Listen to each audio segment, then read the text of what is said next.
है लेकिन आप उसको उपयोग नहीं करना चाहते। इंटरनेट आप सबके पास है, गेम आपके सबके पास है, खेलने का भी आपके पास है, खेलते हैं, वो बड़ा कर्तव्य है जो आप कर रहे हो। लेकिन जैसे आप उसको करते हो, उसको अपने जीवन के ब्राइट फ्यूचर के लिए, अपने समाज के ब्राइट फ्यूचर के लिए, अपने देश के ब्राइट फ्यूचर के लिए और अपने विश्व के लिए, पूरी दुनिया के लिए हमारा क्या योगदान हो सकता है? आपने कभी इस पे चिंतन किया है? हमारे यहाँ पर इतना साहित्य लिखा गया, हमारे यहाँ नालंदा, तक्षशिला जैसे विश्वविद्यालय थे, शिक्षा के केंद्र थे, वो सब बाहर के जो भी आक्रांत आए उन्होंने उनको नष्ट भ्रष्ट कर दिया और उसको पुनः जागृत करने का एक अवसर आपकी पीढ़ी के पास आया, आपके पास आया। तो क्या आपको अपनी उस गरिमामयी जो हमारी स्थिति थी विश्व में, विश्व पटल पर लाने के लिए प्राणपण से नहीं लग जाना चाहिए? आप जितने पूरे मुझे लगता है पूरे भारत का प्रतिनिधित्व करते हैं, आप सभी जितने भी भाई बहन यहाँ आए हैं, पूरी दुनिया में एक संदेश जाना चाहिए। आप एम्बेसडर हैं इंडिया के, आपको चुना गया है और आपको आगे के लिए, विवेकानंद जी ने एक बात कही थी, वो हम सब के लिए सर्वकालीन है और हमेशा लागू होती है और हर समय हर परिस्थिति में लागू होती है और हर दिन लागू होती है, और वो ये है कि उठो जागो और तब तक मत रुको जब तक सफलता प्राप्त ना हो जाए। लेकिन हम तो रुके हुए, लेकिन हम तो जाग ही नहीं रहे, लेकिन हम तो उठ ही नहीं रहे। हमारे पेरेंट्स हमें उठा उठा के परेशान हो जाते, लेकिन हम उठने के लिए तैयार ही नहीं। उठाओ से, हम गेम से नहीं उठ रहे, हम मोबाइल से नहीं उठ रहे, हम इंटरनेट से नहीं उठ रहे, नींद से नहीं उठ रहे। और जागने का मतलब ये नहीं है कि आप आंखें खोल के मोबाइल देख रहे हो। जागने का मतलब ये है कि हम अपने भविष्य के लिए कितना जाग रहे हैं, देख रहे हैं, अपनी पीढ़ी के लिए, आने वाली पीढ़ी के लिए, देश के लिए हमारा क्या योगदान। Man without mission is a man without vision. और जो कोई आदमी जिसके पास कोई लक्ष्य नहीं होगा उसको अंधे ही मानना चाहिए, किधर भी किसी भी दिशा में जा सकता है। हमको अपने जीवन को ऊंचा उठाने के लिए किन किन बातों को ध्यान में रखना चाहिए? संविधान में जितने कर्तव्य अधिकार हैं, और संविधान का आप लें कि संविधान क्यों है, क्या है, किस लिए है। संविधान इसलिए है कि एक समय पे राजतंत्र होता था, अगर अच्छा राजा आ गया तो अच्छा राज शासन चलता था, खराब राजा आ गया तो पूरी व्यवस्था तहस नहस हो जाया करती थी।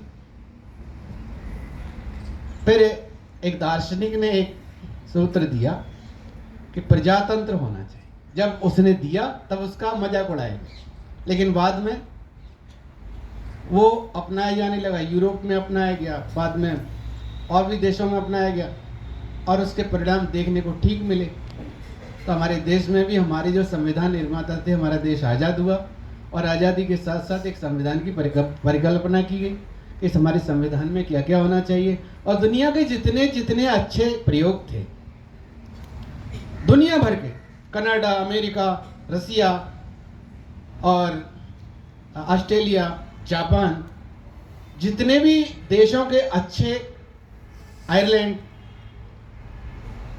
वो सब हमारे संविधान में शामिल कर लिए। जिन प्रावधानों को, अधिकारों को बनाने में, निर्वचन करने में, परिभाषित करने में सैकड़ों वर्ष लग गए, दसियों वर्ष लग गए, उन प्रावधानों को हमारे संविधान में सम्मिलित कर लिया, और वो प्रावधान आपके संविधान के रूप में आपके सामने है।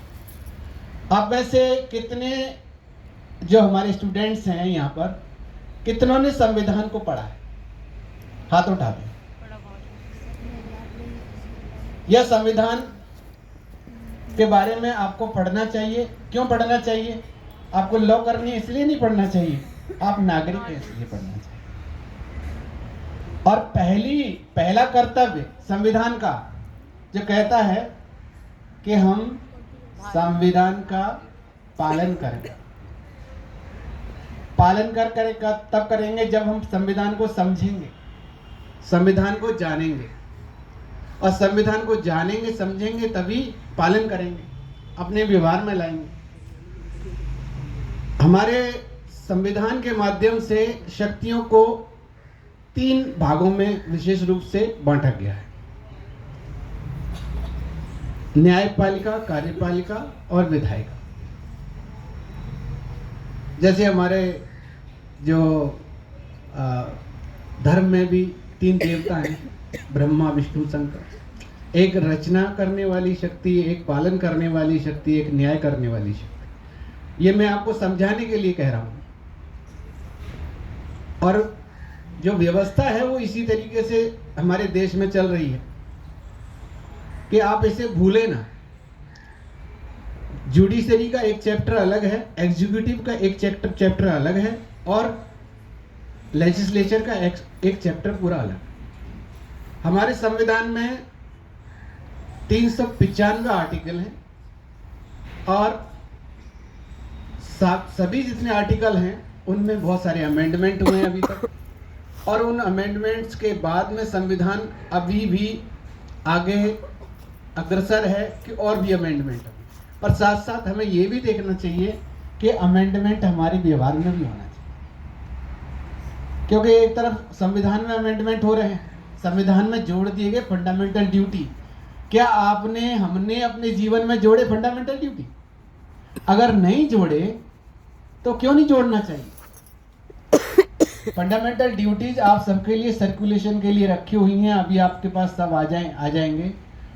हमारे जो कर्तव्य शुरू होते हैं, मौलिक कर्तव्य शुरू होते हैं हमारी प्रियम्बल से। प्रियम्बल हमारी कब लिखी गई? हमारी प्रस्तावना संविधान की कब अंगीकृत की गई, कब एडॉप्ट की गई? आपको जानकारी हो तो बताइए कौन सी डेट को की गई? 26 नवंबर 1949। तो इसके जो शब्द शुरू होते हैं वो कैसे शुरू होते हैं? We the people of India. We the people of India, हम भारत के लोग। देश को प्रजातांत्रिक, संप्रभु, गणराज्य बनाने के लिए, रिपब्लिक इंडिया बनाने के लिए। तो अब सबकी जिम्मेदारी हो जाती है। एक वाद हुआ था, एक मामला हुआ था अमेरिका में, किसी ने केस किया कि जिस समय ये प्रस्तावना लिखी गई थी उस समय हम पैदा नहीं हुए, तो हम पर लागू नहीं होती। कोर्ट का उसमें ये आया फैसला कि भले ही आप नहीं थे, आपके फोर फादर्स थे, उनकी आप लेगेसी को उपयोग कर रहे हैं, और जब आप उपयोग करते हैं तो आपको जिम्मेदारियों को भी उपयोग करना चाहिए। तो इसीलिए आप ये कह करके बच नहीं सकते कि हमारे राष्ट्र के निर्माण में कोई योगदान नहीं होना चाहिए, हमारे राष्ट्र के प्रति कोई कर्तव्य नहीं होना चाहिए, हमारे राष्ट्र के प्रति कोई व्यवहार ना होना चाहिए ऐसा जिससे हमारा राष्ट्र प्रगति के क्रम में आगे अग्रसर होता है। सर केस नेम क्या था? वो हम आपको बता देंगे। अभी हम जो बेसिक बातें, ये सारे केस लॉ के बारे में डिस्कस कर रहे हैं जो हमारे लिए ज़्यादा ज़रूरी है।